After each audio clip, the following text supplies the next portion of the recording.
Hi everyone! In this video, I'll be showing you how to instantly archive all of your Instagram posts older than 1 year. So first, open up Instagram and then go to your profile. Once you're on your profile, click on the three lines in the upper right corner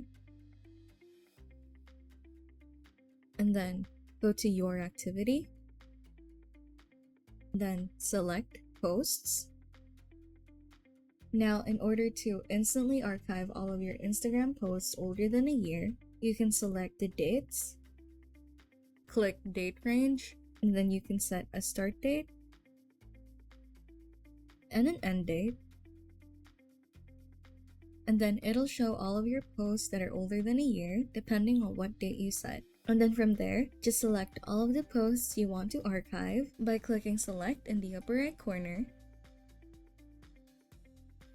and archive in the lower left corner. And then there you go. You instantly archived all of your Instagram posts older than 1 year.